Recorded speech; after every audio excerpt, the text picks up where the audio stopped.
Spoštovani, pred 25 leti nam je Božič prinesel plebiscitarno odločitev, da hočemo živeti v samostojni in neodvisni Sloveniji. S tem se je dokončno oblikovala zahteva, ki je zorela skozi stoletja in se v slovenski pomladi dokončno uveljavila. Po svoje smo srečna generacija, saj smo uresničili svoj stoletni sen.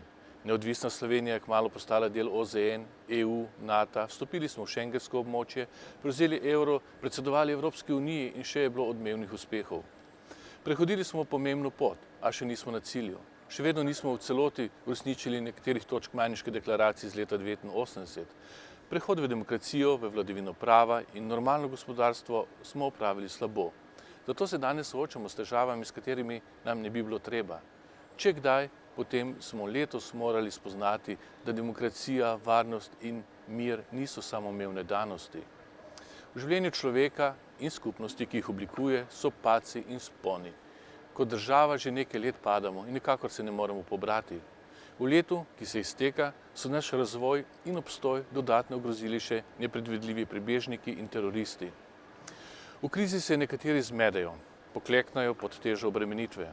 So tudi taki, ki krizo sprejmejo kot izziv in jo spremenijo v priložnost.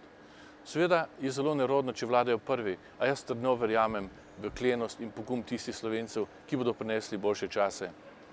Spoštovani, čas Božiča je najlepši čas v letu. V pričakovanju rojstva deteta mnogi uspejo potisniti v ozadje vsakodnevne težave.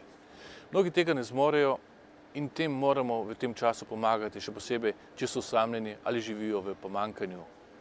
Predvsem pa si želim, da bi Božič ponovno utrdil, združil družine, utrdil vezi in nas opremil z močjo, s katero bomo lažje kos izzivom, ki nas čakajo v novem letu.